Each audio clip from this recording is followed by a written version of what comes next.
that's totally like... Yeah, how about you start by telling us who you are and where you are in Berlin and what you do? Yes. So my name is Chris Gogler. I am a hula hoop artist.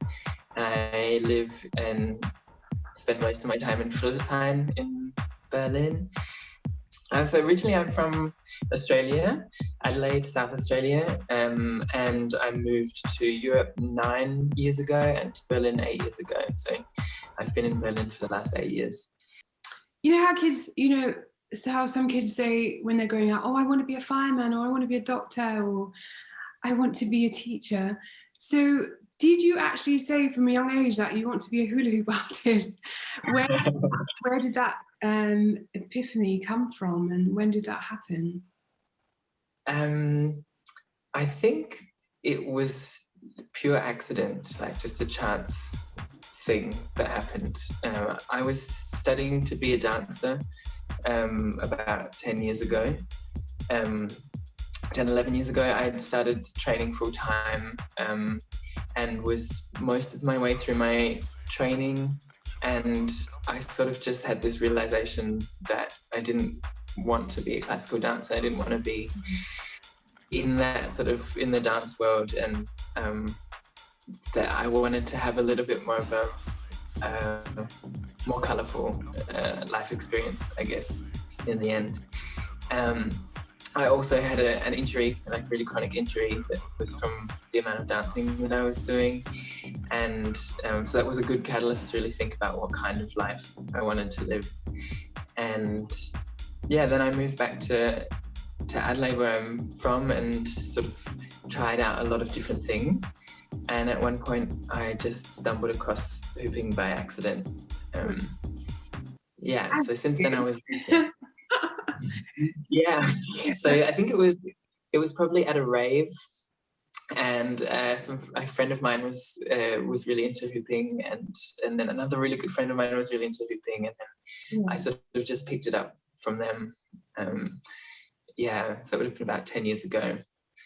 Yeah. You say you just picked it up, but let me tell you, I tried it.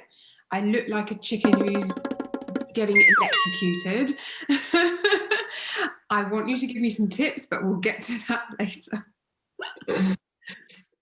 You have a background in dance. How has dance fed into your hooping skills? I mean, is it something about coordination or balance or having a sense of rhythm?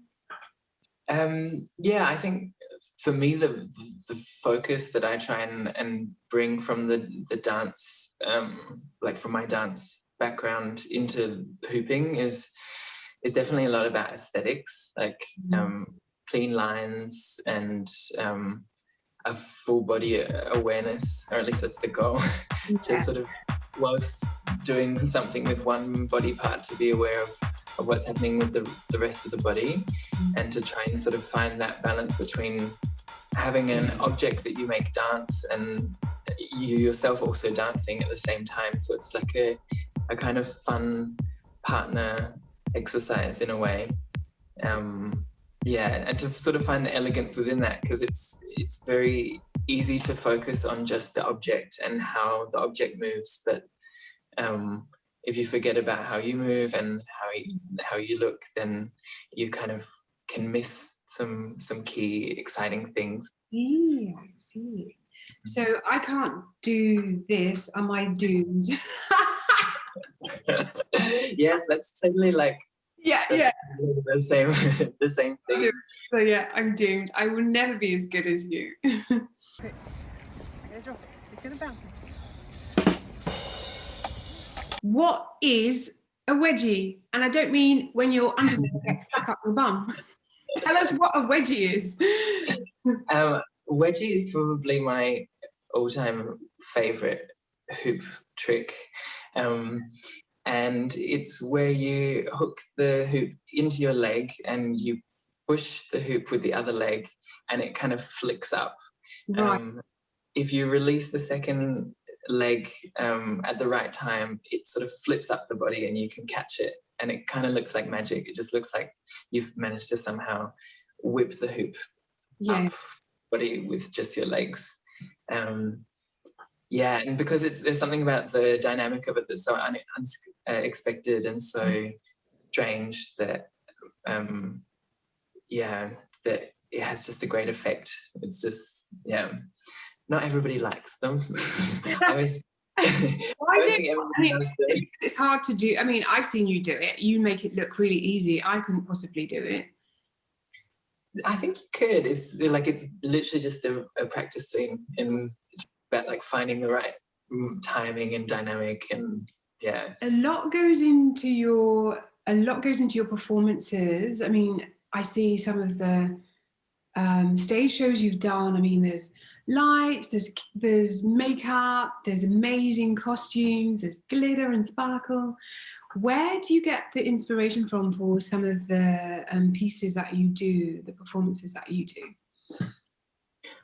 Usually I just start off with an idea of an image in my head, and then sort of develop from there. Like I had one piece that I did, which I was quite inspired by Commedia dell'arte, and like specifically like images of Pierrot, the character.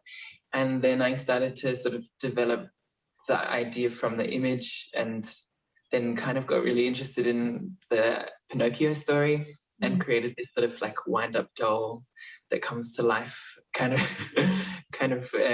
character. And I had sort of an image of what I wanted the costume to look like, and then I hand painted a whole bunch of fabric and worked with my partner, who's a costume designer, and made he made the final product.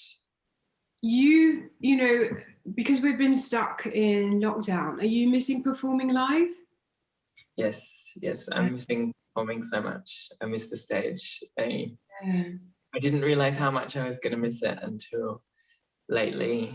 It's kind of got to a point where I was like, oh, and I'm not so great at online things. Did you have some tea? Yes. Cup of tea. Have you done anything new or unusual during lockdown? Yes, yes. Quite a few new things. Yeah. I have been trying to train with my Russian fire fans a little bit, which is new for me. Hey. They're like these beautiful metal fans that have 7 spokes, like 7 fire wicks on them, so you can light them on fire. And they're like a big fan, and they have a ring handle, and you can spin them on your hand or do kind of a lot of different kind of patterns with them, or dance with them. Sounds amazing and dangerous.